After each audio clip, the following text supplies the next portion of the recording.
Blog Talk Radio. Hey, everybody out there. Kaelin Patterson, female sponsor of P4P Real Talk, and I got my co-host, Des. Des, how you doing? What up? Just say I'm hi. great tonight.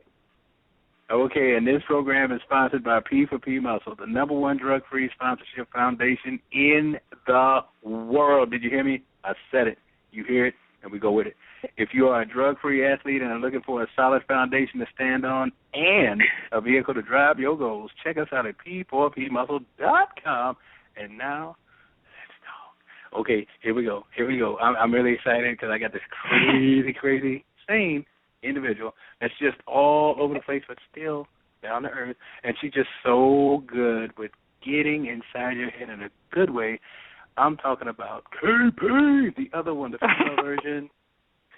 Kori Propst. Yo, I'm all giddy over here. Like I have this, no one can see me, but I have this huge dorky grin on my face. Thank you for having me. And the KP. Wow. Well, thanks so much for joining us. Thank you guys very much. I'm excited. I hadn't put that 2 and 2 together, the Kaelin Patterson and the Dr. Kori Propst. Look at that. How cool is that? Yeah, KP squared. I don't even know if I can handle this tonight. This might be a little This more is out of crazy than what I'm equipped for. I need some chocolate. Somebody help us with that. Oh, shoot. Well, Kaelin, why don't you tell our listeners what we are in store for tonight? Well, I'm so glad you brought that up because, like, Dr. Joe covered the nutrition side of it, but there's so much more. I mean, you hear about everything that involves with diet and nutrition, and there are so many parameters that need to be covered, and we only cover so many because really, honestly, that's what we understand and so we speak on it, but sometimes we speak it in the ground without addressing the other parts of it, and that's the emotional side, basically the head game. And Kori is very well versed in this, and she's dealt with one of the things that I've been really trying to pioneer because something I saw early on, and I'm sure she's seen it and probably been through it herself, and that's the self-image that gets, like, multiplied to infinity on the female side of it, where you just say, you know, I have to have this body all year or people won't want to look at me the way they saw me on stage, and I won't look at myself that way. So we're going to delve into that. And, Des, I know you have 101 questions to go with it because you actually have to live it. And there's just so many things that need to be covered that we can actually cover now on a show where she can actually put it out there because she's actually lived it, helped people through it, and probably know the warning signs ahead of time now. So I'd love to talk about that tonight. No, we might need 101 episodes. That's all right. Jess has 101 questions. That's all right. No, this is the good stuff. I got it. It is some good stuff. But before we dive deep into that, Kori, if you wouldn't mind just giving us a little bit of background about yourself, how you came to be with Diet Doc, and just, you know, your experience from a competitive bodybuilder as well. Sure. Well, I started training when I was 14. I had the choice as a freshman in high school to choose whether I would take physics or weight training. Guess what Kori chose? You chose physics. And you went French on it. I just intro to weight training and was lifting more than the boys at that age, and I couldn't get enough. So from then on, I mean, I had always been active as a child in dance and gymnastics, but weight training, resistance training really took hold in high school. And so, you know, I continued with that through college, and really, I did not start competing until I was, it was in 2006, and that's actually how I met Dr. Joe. I was looking for someone who could coach me, and I had a background in nutrition. You know, my bachelor's degree is in exercise physiology. My master's is in counseling. my doctorate is in health psychology and behavioral medicine, but I had never planned on getting on a bodybuilding stage. I was just training in the gym, and a woman walked up to me one day and said, you should think about competing. And I looked at her like she was nuts, and I was like, what's that? I had no idea about bodybuilding at the time. It was never even a blip on the radar. And so once she had made that comment, and I started doing a little bit of research, started reading, and I lived in Colorado at the time, close to Denver. So I attended like this one-day camp, and got a bit interested and signed up for my first show and competed on my own for a while, did my own nutrition with enough success to start competing in the national ranks, but then really, really wanted to work with some experts, and so did a little bit of research, and guess who I contacted? I contacted Dr. Joe, and so we worked together for about a year before we actually met in person. I attended what at the time we called fantasy camp. So I traveled to Indiana for my first weekend fantasy camp. We met each other for the first time, and he found out what I did, what my background was in, and at that time I had my own little small wellness business, and I was doing in-home training, I was personal training, I was doing some nutrition consulting, and then I was doing in-home counseling also, and mental edge work with people. So really had found a way to combine all of my passions, nutrition, mindset, psychology. I was writing for local publications, and so yeah, met Joe, and then so I had hired him, and then he hired me. So it was about 4 months later, after I went to Indiana for the camp, that we were talking about me moving out there for the wellness director position for the diet doc, and I moved out there at the end of June, and that was in 2008.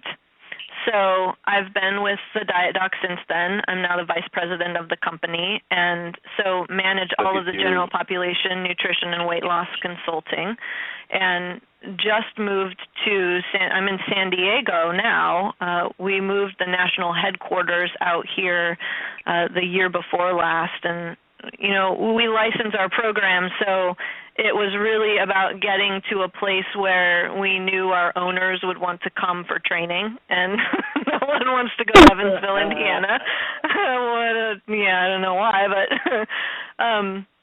so that's kind of my background in terms of how I met Joe. Competing-wise, I'm retired now. I retired in 2012.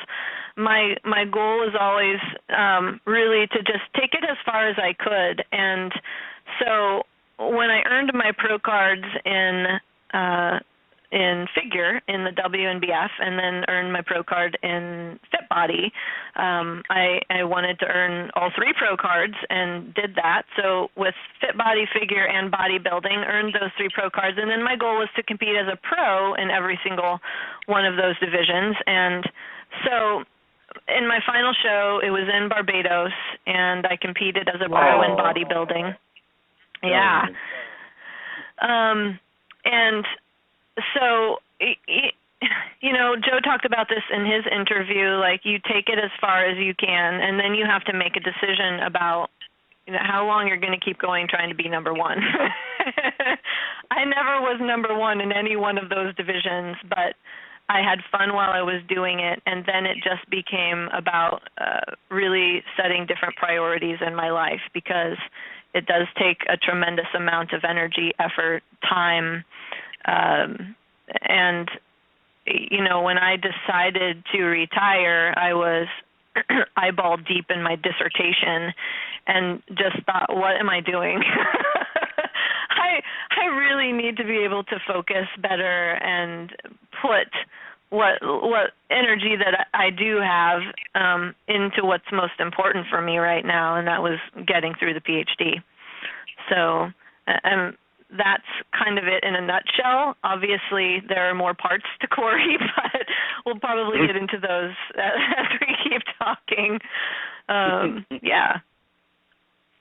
Well, I'm just happy to have you on here because I know that you know what you're talking about. So we're going to go back in the past, and we're sure. talk about when you and I had first met, and there was something that we had seen, and I was still unaware of the bodybuilding community, especially on the female side, but you had pointed it out, and it was such a poignant point where, you know, there's a lot of fear involved in this, and sometimes it can become overbearing, but people keep pushing, you know, the prospective competitors to keep going, you know, see it all the way through, and sometimes that enhances the fear, and sometimes it can be a little bit overwhelming, and that's one of the things I notice that drives it's like a fake motivation, and I know that you can see that ahead of time. But what do you tell the person that's really getting into the competitive side before they can self-destruct? Because that's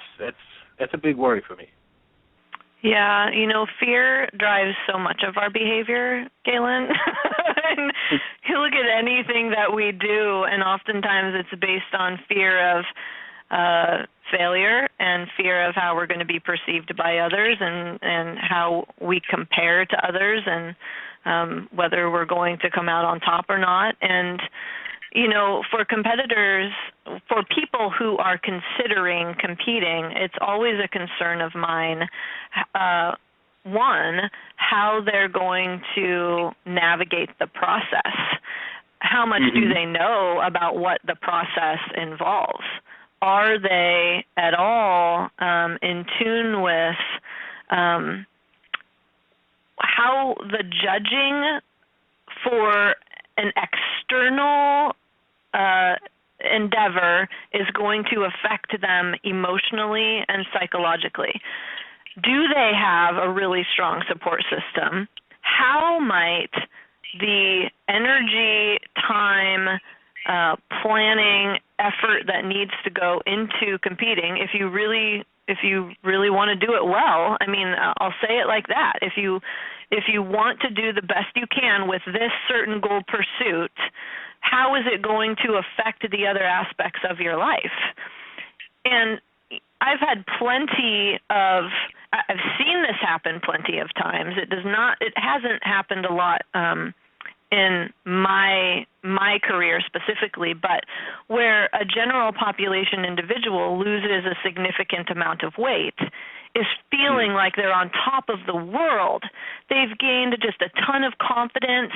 They have a sense of agency now and efficacy, and they feel more competent in other areas of their lives. Their relationships have improved. You know, they're fitting into they're excited to get dressed in the morning. They're not embarrassed anymore to go out in public because you know, their minds have changed along with their bodies. And then they either have a trainer or someone that says, you should really think about competing. They make that suggestion to them, and I'm just cringing the entire time because they're in such a great place. My fear, like you said, Kaelin, is that that's going to be shattered when you know, what has been built up on the inside so much for them is torn down because now they're being torn apart about their outsides. Yes. You're not lean enough, your shoulders aren't big enough, your back isn't wide enough, and these are all things that are largely out of our freaking control. Yeah. If we're natural athletes, there's only so much we can do. We can do a lot. But to subject ourselves to that external, superficial criticism willingly, right? It's scary. It's scary. And so being able to go into it with a sense of humor. I mean, we're laughing like we're talking about this very serious topic, and we have to be able to laugh about it at the same time. Yes. That's because you just told me I'm crazy. You are a nut. did it. You continue. Yeah. You did it. I did it. I did it for 6 years. And it was difficult, and I see the people that I work with and how I approached this was to look at it as a challenge. How can I use this experience to gain a better sense of confidence about myself?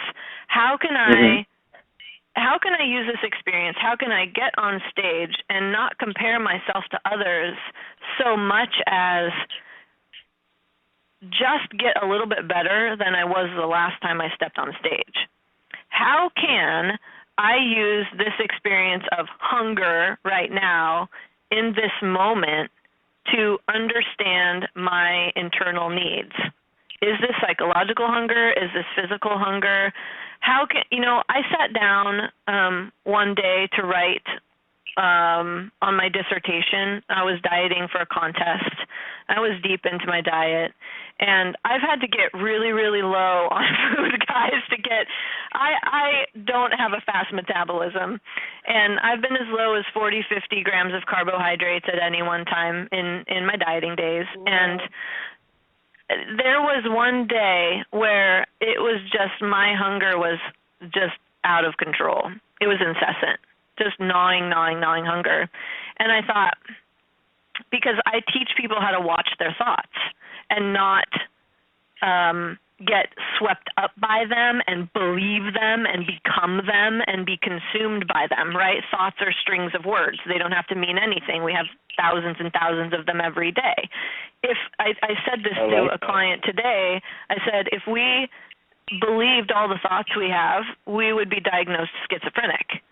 I mean, really, we have to learn to just watch them like clouds floating across the sky, otherwise we would go crazy. But so I'm sitting at my kitchen bar, and I thought, you know what I'm going to do? I'm going to put a tick mark on this sheet of paper every time I have a thought about food. And within an hour, I had an entire front of a sheet of paper full of tick marks. I was like, that's freaking awesome. But it was just a lesson in, being able to look at something very objective. And I think that that's so important for competitors, for anyone who is engaged in a goal pursuit, to be able to step outside of themselves, not take themselves so seriously, not put a meaning to every single thing that happens. And then there's, on top of that, there's the deliberate choice to step away from the things you know are not in your service or aren't beneficial for you. Like, I stopped asking judges for feedback. I just wouldn't. I didn't care anymore. It did not make a difference to me. It did not make a difference in my world, and I didn't want it to. That was the thing. Yeah. So making very deliberate and conscious choices about what we do and what we just don't do in order to help ourselves stay healthy. So I'm actually gonna jump in here because you are bringing up a lot of great points. But just to bring this down into, I think, a little more digestible pieces. So as competitors, per what you're saying, we do spend a lot of time deliberately thinking about the things that we do, but they're always tied to the tangible parts of training, things that we can touch. How much are we exercising? How much are we sleeping? What are we eating? When are we eating? All of those sorts of things. And what you're talking about is an aspect of mental training of things that we can't touch. So it makes it a little harder to figure out, well, then how am I supposed to do that? Because I can log, I can log what I'm doing, what I'm eating. But, like you're saying, what am I supposed to be doing with all these thoughts? And how do I train myself mentally to be mentally healthy through this whole process, emotionally healthy through this whole process? How does that work, and where do you start? Well, so Des, you said, I can write down what I eat. I can write down how I train, like how many reps I lifted and what exercises I did and how long I spent in the gym lifting weights versus doing cardio. You can also write down your thoughts. Okay. And this is something that I have a lot of individuals do who don't necessarily have a good sense of how their thinking, how their cognitions, their thoughts specifically are affecting their behavior.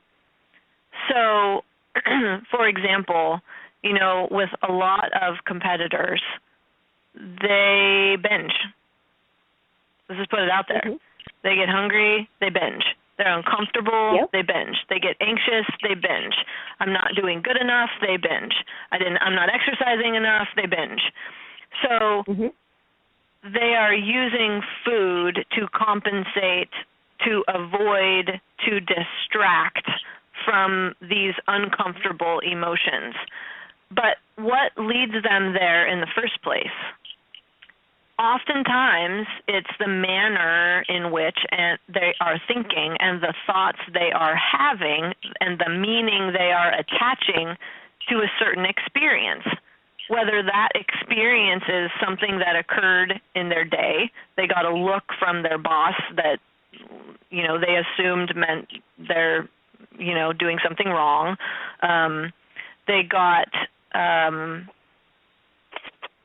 They're feeling uncomfortable. They got in an argument with their partner, and now they feel a sense of disconnection, and it feels horrible. They have some responsibility in it. They're angry and don't necessarily want to confront the issue head on. So in many regards, and for, competitors specifically too, I don't want to say a lot of us, we have such black and white expectations about what we should or should not be doing when we're prepping for a contest. It's like if we deviate at all from the plan we set up for ourselves for that day for our food, then the whole day is ruined. And it's like, so then what the hell? Like, what the hell? I might as well just eat whatever I want, go, because of one deviation. And obviously we know that's not realistic. Like, it's not going to help us in any way to then just throw the baby out with the bathwater and then go eat whatever we want. Then we're further back than we were with just the one deviation. But it's our thoughts about each situation that often lead us towards that negative emotion, and then what we decide, how we respond or react to it. Because we're either, with reaction, it's very impulsive. I'm uncomfortable, get it away from me. It's a pushback response. Ideally, of course, what it comes down to, what we want people to learn how to do is to be able to say, whoa, okay, that's an interesting sensation. My heart is beating really fast right now, and wow, my chest is really tight, and my shoulders are up around my ears, and I'm furrowing my brows. So to notice these symptoms within our bodies, things that people can't necessarily see, and to notice how we're acting in the environment too. Like, what do I do when I'm anxious? Well, I pace, I move around in my chair a lot, and I fidget, and like I twirl my hair, and I furrow my brow, and I clench my teeth, and so it's getting to notice the things that are happening on the inside and the outside that indicate to us we're experiencing something. And on the inside, that includes our thoughts. So that was a very roundabout way to get there, but on the inside, that includes our thoughts. What are the strings of words that are floating across my mind? And let's write them down. And let's take it from what are the emotions that I most commonly experience? So oftentimes I'll ask the people I'm working with, what do you most commonly experience? Worry, anxiety, boredom, fear. Okay, well, how do you know that what you're experiencing is anxiety? And a lot of people can't answer that question. But maybe you guys can. So, Kaelin, when you're anxious, how do you know? I can't sit still. Okay. You're fidgety. You move around a lot. All right. Yes. So that's something that other people would notice too. If I asked your friend, what indicates to you that Kaelin is anxious, he or she might say, he's all over the place. Yes, exactly. Okay, he's like the Energizer Bunny. He's like, won't sit down. Okay, so that's what your friends would say, because they can see the outside of you. What happens on the inside of you to indicate there's anxiety present? Oh, that's easy. You ready? Yeah. Okay. I can almost feel like heat around my neck. I start thinking all kind of craziness. I want to bite my dog. No, that's not true. But all the other stuff. Do you have a dog? I need to talk to your dog. I was gonna say, I don't even know if he has a dog. Okay. So one of the thoughts he has is, I need to get a dog. Don't get the dog, Kaelin. Fight it. I'm not going to let you get a dog. Yeah. But so, okay, have you ever really taken the time to identify what those, because you said, I have all these crazy thoughts. Are you willing to share what some of your crazy thoughts are? Oh, sure. If I work out an extra half an hour, that should do some difference. If I have more food at this time, it's certain things that you just know aren't true, but you still try to rationalize them to make up for whatever you were lacking in. Okay. So you notice when defensiveness comes in and rationalization comes in, and when you're thinking in a really sort of black and white, rigid way. Yes. So what you're indicating is what happens with most people is the thoughts that they have. Say the thought is, I'm never going to be able to do this. Or, why did I think that this was a good idea? Or, you are such an idiot. Or,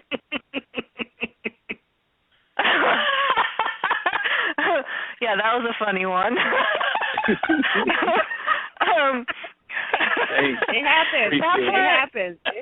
Exactly. And it happens, that inner critic happens for all of us.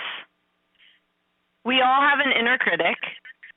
Those voices can be incredibly powerful to the point where we start believing them.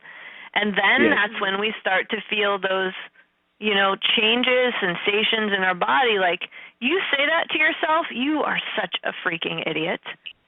What were you thinking? You think you're going to feel good, like feel in your body good, like, woo, yeah, now I'm feeling inspired and I want to go conquer the world. No, what it leads to is, you can take the high road, positivity, like optimistic. I got this. Okay, I didn't react well in that situation, but you know what? I have all this other evidence in my world that I can. Versus, oh my God, like, you really thought you could do this? You're such an idiot. Like, no, there's no freaking way. You're just going to fail again. Like, you might as well just give up. That's the low road. Yeah. That's the low road, and the low road always ends up at a dead end. Yep. You don't want to do anything when you respond to yourself that way. And yet people think that, like, because I do a lot of work on self-compassion too, people think that if they offer themselves some compassion and say, wow, dude, this sucks, and you know what? It's okay. Like, take it easy. It's all right. You know what? In this moment, this sucks. It hurts. Like, you want to get away from it. It's uncomfortable, but it's gonna dissipate. It's gonna recede. It's gonna go away. This is temporary. Like, everyone goes through this. You are not alone. You are not isolated in this. Like, that is what gives us the ability to bounce back more quickly, get up, and not take it so personally when we experience a failure. But getting back to the thoughts, like, our thoughts that we have are commonly distorted. We may be assuming something. So the boss that looked at me funny, like, I may think that I may assume that look means that I did something wrong and now I'm going to get a demerit at work. My pay is going to go down. Oh, my God, I'm going to lose my job. Like, you see how that's catastrophizing? Like, the boulder is rolling faster and faster down the hill. I'm getting closer and closer to the dead end. Rather than being able to notice the thought, the first thought, which was, oh, God, what did I do? When you see that look, notice that thought and approach it curiously and be like, whoa, that was an interesting thought. I have actually no idea that he's thinking that at all. So interesting that that's the first place my brain went. Exactly. Do you see the difference? Yes. Yeah, and then to go from there to the next step, which is, okay, what are all the other possibilities here? Well, he probably stubbed his toe, or he just got a call from his wife and she's pissed about something. I mean, it could be anything. So to be able to, one, notice and recognize what is occurring, two, not take it personally and be able to kind of allow it. Don't try to push it away. Don't try to avoid it. It's there. Like, acknowledge it. So, wow, that's interesting. And then do a little bit of processing and investigation. Like, I wonder where that came from, and I wonder what's going on that I would react that way. So what are all the other possibilities? My mind went in this direction. I wonder why. What are all the other alternatives that could be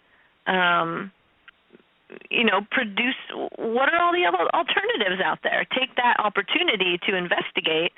And then the second thing is to be able to not identify with it. So typically we'll have a thought, you are such an idiot, and we believe it, right? We believe it. I'm an idiot. I'm an idiot. This is not going to go well. I've let people down again. And then, we feel worse and worse, and it's very difficult to get out of. If we can disidentify from it a little bit through the noticing, and to be able to say, okay, this is uncomfortable. This is not where I want to be right now. This is fear and hurt and shame and guilt and discouragement and disappointment versus I am anxious, I am disappointed, I am hurt, I am angry. See how when we identify with it, it's like we're intertwined with it. Instead of creating some level of distance between it and me and being able to recognize and kind of objectify. Like, that's what you said, Des. We need to be able to objectify it in order to look at it differently. If anyone could see me right now, like, once we get the Skype thing rolling at some point, like, I'm making all these hand gestures as I'm talking. Like, I am looking, like, my arm is outstretched and I'm looking at my open hand. Like, that's the object in front of me. That's anxiety. I'm going to look at it. I was talking to a client today, and we were discussing something very similar. He has these very intense reactions around certain situations, and all of us have what are called enduring vulnerabilities, like are triggers. Let's call them triggers. So mine, for example, are, when I feel dismissed, when I feel unimportant, when I feel misunderstood, those for me are huge ones. And I'm instantly triggered when there is any situation in which I start to feel that way, like I don't matter. Wow, you guys better be nice. So with this guy, he's describing for me what's really difficult for him. And a lot of it is based on, what we've been through in the past, how we grew up, the messages that we were sent, experiences that we've had. And these reactions, guys, are really, they're protective in many ways. If we're having them, it's because they worked for us at some point in our lives. Yes. So rather than getting pissed when we start to feel that way or when we get triggered and judging ourselves for it, it's more generative to be able to say, wow, okay, this is obviously something that's really important to me. If I'm reacting this strongly, like something is here that needs my attention. So with this guy, I'm on the phone and he's describing what are his triggers, and I was like, you know what? If you could name, because he kept saying it this, it that, and I said, let's name it. What is it? And he's like, well, let's just call it anxiety. I'm like, no, I don't want to call it anxiety. No, we're not going to call it anger. Like, no, let's give it a name. Give it a name. And he's like, well, it's a frickin' pain in the ass. And I was like, PIA, PIA. Let's call it PIA. And he's like, love it. Oh, I like that. All right. Well, I hate PIA. And so now he's objectified it. He can talk about it in a different way because it's not him. It's outside of him. And that is, Des, getting back to your original question, there are many ways that we can make it tangible so that we can look at the thoughts, we can look at the behaviors, we can write them down, and then we can also make tangible our response. What are we going to say to ourselves? What are the words we want to use when we are triggered? We can write those down. I have a lot of the people I work with, we put these things on note cards, and they carry them with them so that any time they can dig it out of their purse, their glove compartment, wherever, when they're having one of those moments, and they need to be very deliberate about how they're going to respond to themselves. So it's a practice in awareness, really, and then making a very conscious and deliberate decision that I have a choice here.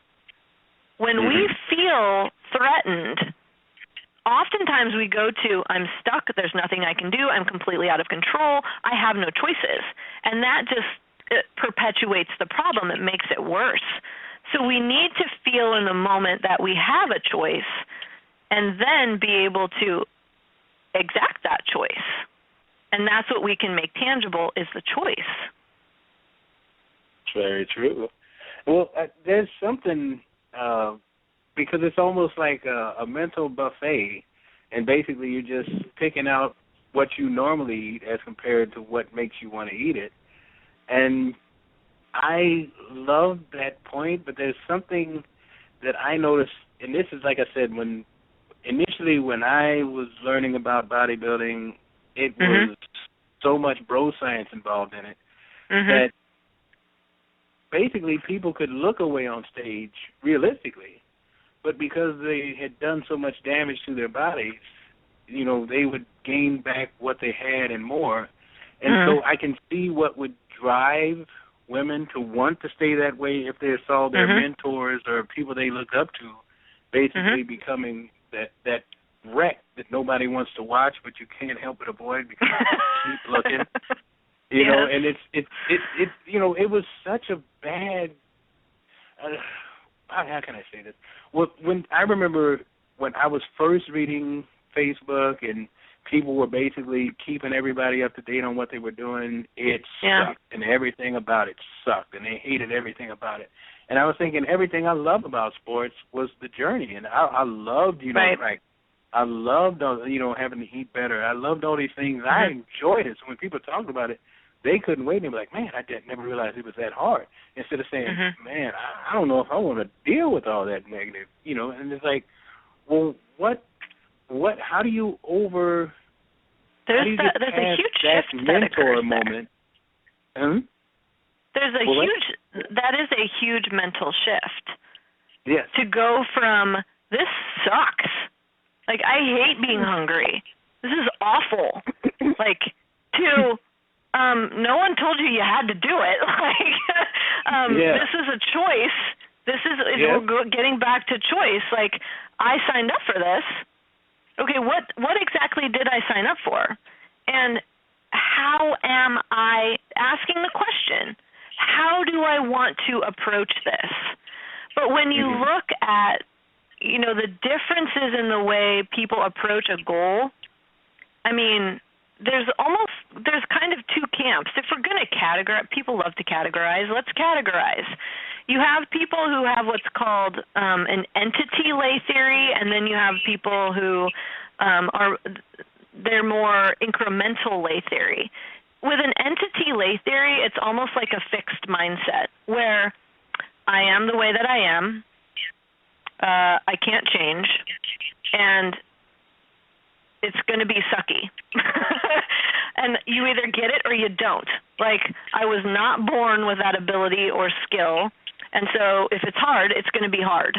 There's nothing to learn, and there's nothing, it just is. Versus an incremental theory approach, which is everything that there is presented to me or in front of me or experience that I have is an opportunity to learn and grow and evolve in some way. So how can I approach this as a challenge? Not as something not as a catastrophe every time something feels hard, but as a challenge, as, okay, so this is, and you know what that involves? A sense of curiosity. Yeah. To be able to say, wow, this is interesting. Okay, what is this? And I don't know if am I addressing your question, Kaelin? Oh, well, the thing is, there was a lot of things in the beginning of natural bodybuilding because you were dealing with natural bodies, and they would be thrown so far off whack that the person that's watching all this happen basically sees the person go from phenomenal to basically the ugly duckling. So it's almost like the swan turning in reverse. And what the question is basically, how do you protect that self-image without destroying the person on either side, the person that's actually competing and the person that's watching? Because I would be more than afraid, if I didn't know what I know, of competitions if I see somebody that looks phenomenal and then you don't recognize them in the gym 3-4 weeks later. Yeah, I think it takes a good, solid support team and coaching staff to be able to explain what the process is going to look like and the challenges that are going to be ahead of this person. You don't diet to 5% body fat and expect that you're going to be able to maintain that and live comfortably. And, of course, comfortable is relative. I mean, I had to get to 5% body fat to feel like I was worth anything on stage. But there was no way, and I knew, that was going to be a livable weight for me. I can maintain 10% relatively comfortably.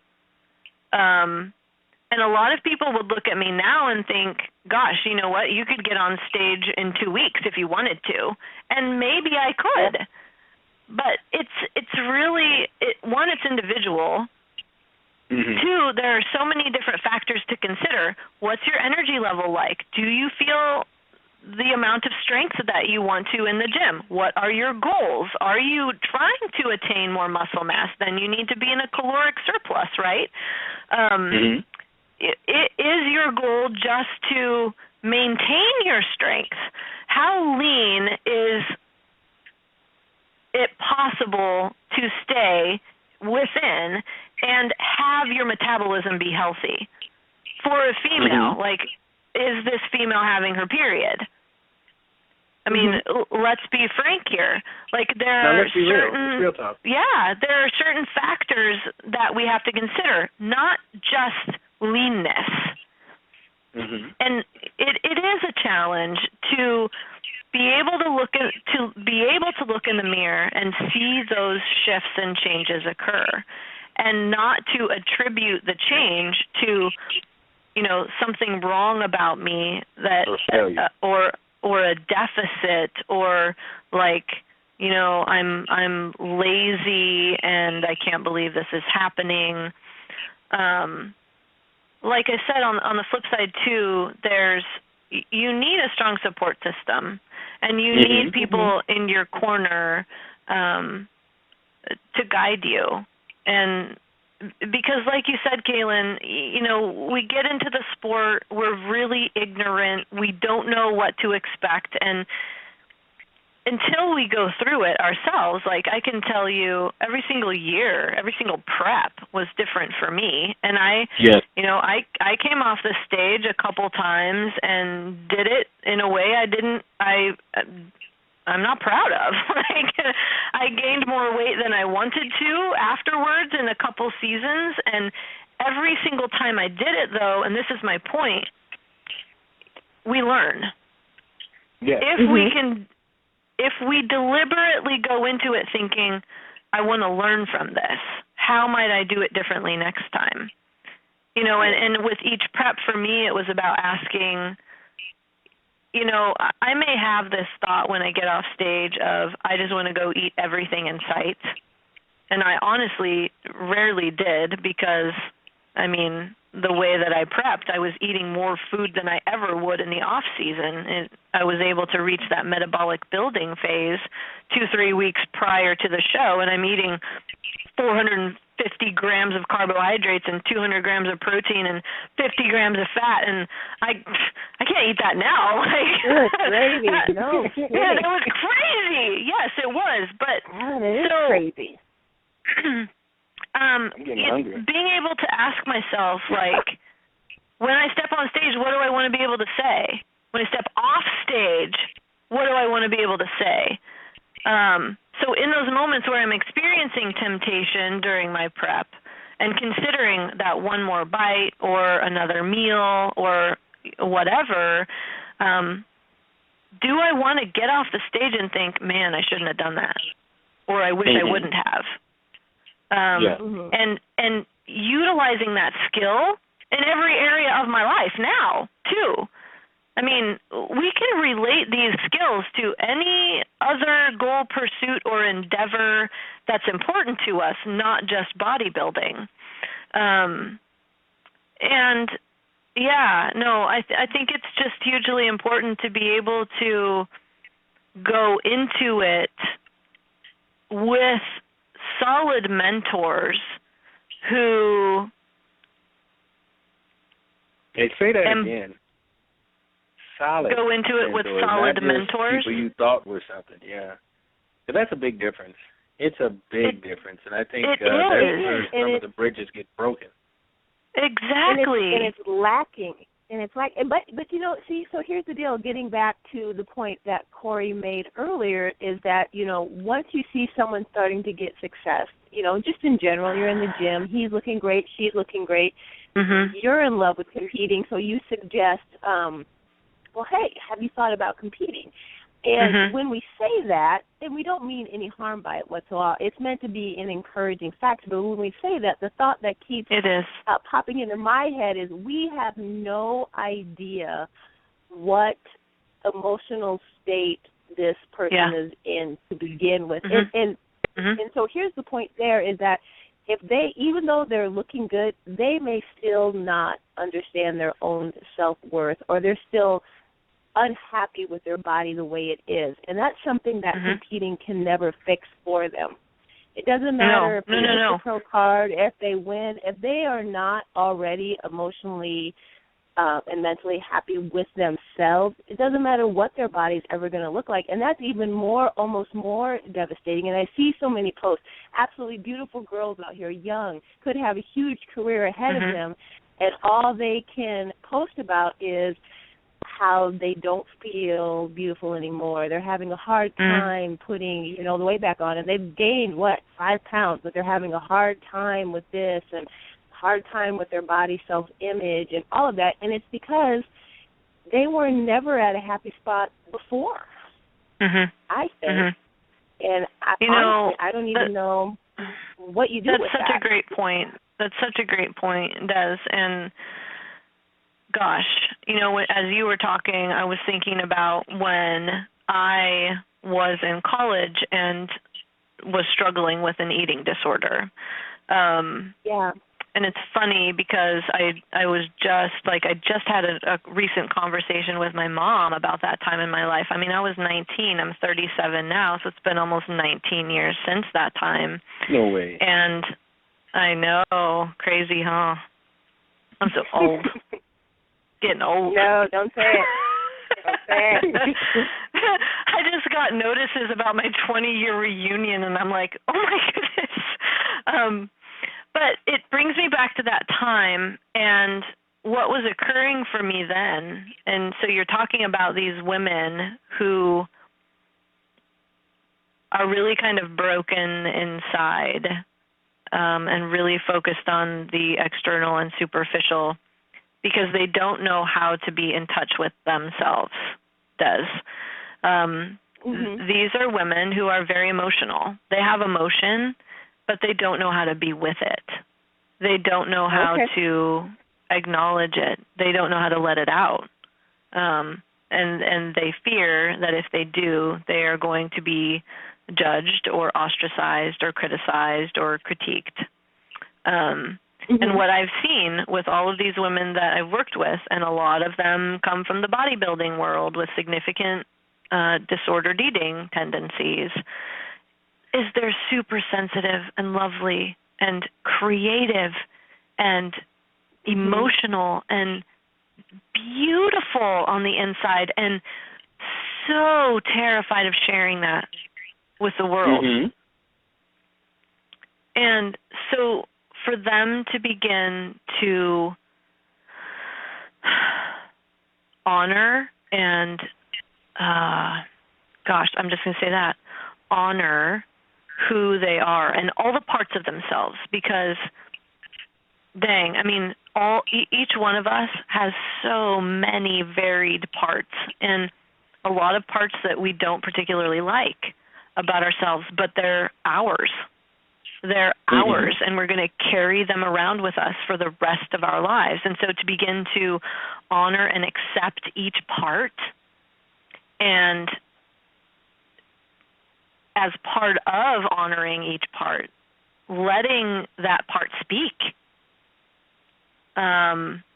is really kind of one of the first steps to healing. There's a book that I read when I was going through my period of disordered eating called Eating in the Light of the Moon, that discusses the feminine, the masculine parts of ourselves, and of course in this culture,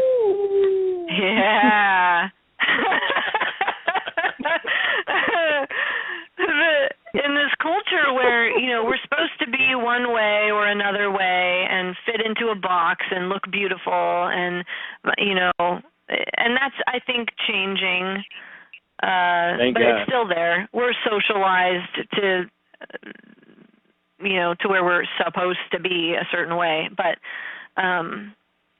it really hits on how we need to be with and honor and acknowledge and accept and cherish every single part of ourselves and let it speak, and connect with others who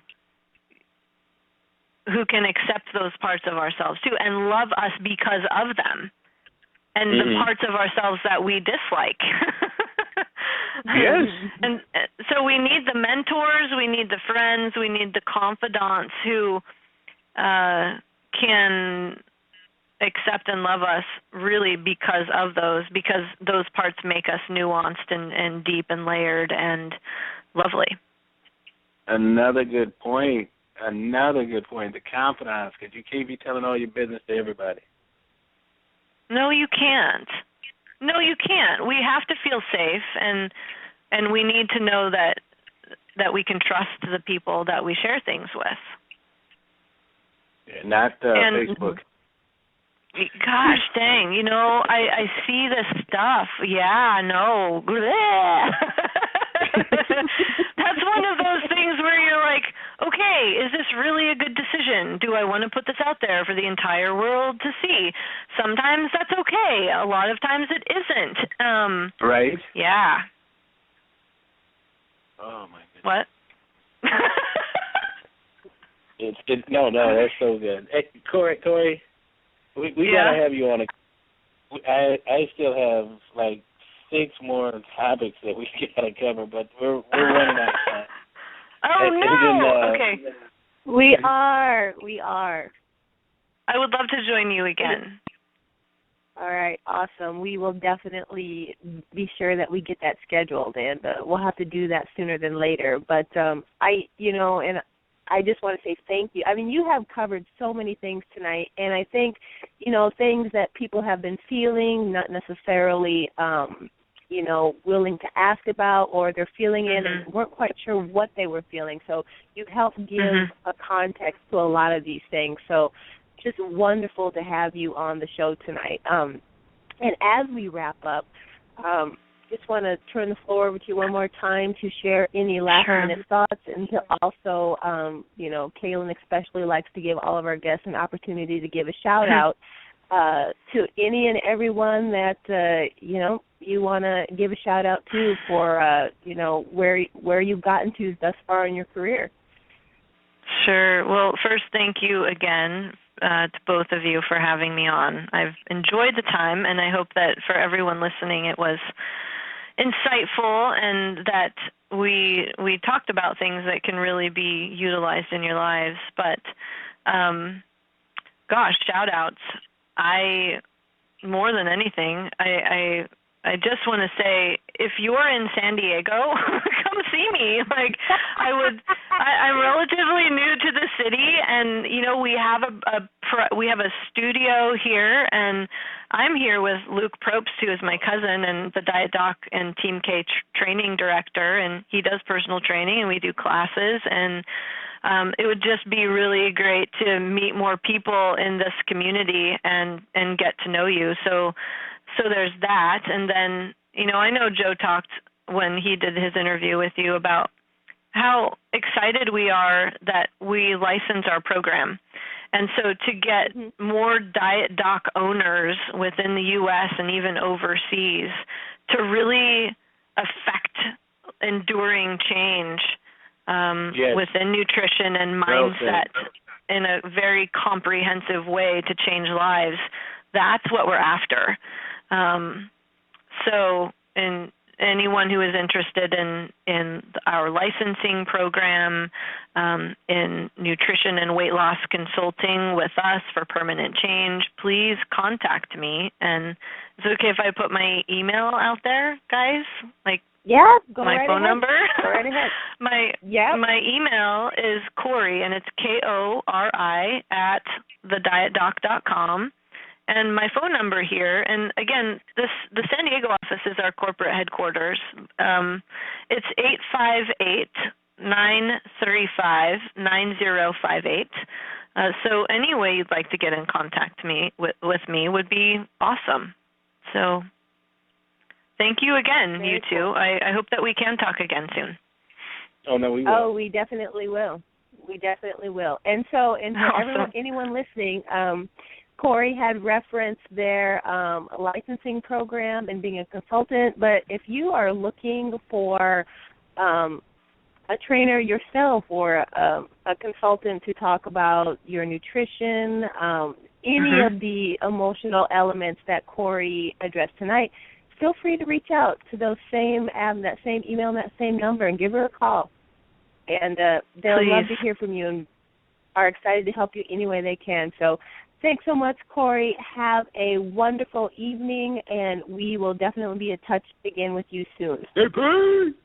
Give me squad, yes! Thank you, guys. Have an awesome night. You too. You too. You too. Bye. Bye. So incredibly awesome to have her on the show tonight. Loved every minute of it. So I hope you guys have been taking notes and you had a lot of takeaways from that. Great show tonight, but we also are planning on having a great show this coming Thursday. We are going to have Mr. Joe Perez. He is the promoter of the Chi-Town Showdown. Kaelin, I know you have a lot of personal experience with Joe. Why don't you leave us with a couple of thoughts on, what we can be looking forward to? Well, this guy, honestly, I knew him back at when we had the Gold's Gym in Joliet, and he was not a dreamer because I would hate to say he was thinking he could get to it. He knew he was going to do it. He just didn't know how to go about it. He basically he had the foundation in his mind, but then he had to just start laying the foundation. And thankfully, the man is a construction worker, so he basically mapped it out like in that aspect, and he basically changed everything about shows, how they come out, and just his one-of-a-kind trophies, the way he set the atmosphere was basically what he wanted as a competitor, because he's a competitor as well. And he set that out, and he laid it out so nice. And it's basically the spot right now in that region where you don't get a name. Ask Chris Wells, ask Chris Salgado, ask anybody that's one of the top pros in that region, John Parrish, Rich Feliciano, anybody you want to think about that came out of there. On the feminine side, same way. It's just you don't get your name and reputation in that area until you compete at that show. All right. So 7 o'clock Thursday. It is the 11th, February 11th. Oh, my gosh, I can't believe we're already to February 11th. But join us, 7 p.m. Central Standard Time. Yeah. Yes. One more thing before we forget. Ladies and gentlemen, if you have a nervousness in contacting Kori, do not fail to reach out by reaching out to either Des or myself or on the Midwest Muscle page and ask that question, because we will relay it to her on the next time she's on the show. Oh, we definitely will. Or we'll get the answers ahead of time and try to share them if it looks like it's going to be a little bit before we can get her back on. So, we always love to hear from you. So on behalf of myself, Kaelin, and P4P Muscle, if your body is a tempo. What did you say? Who's Thursday? Until Thursday. Who's Thursday? Oh, Thursday. Yeah. Joe Perez. Yeah. And on behalf of Joe Perez, too, Kaelin. Oh, my gosh. Anyway, people, if your body is a tempo, let's build it. Crazy.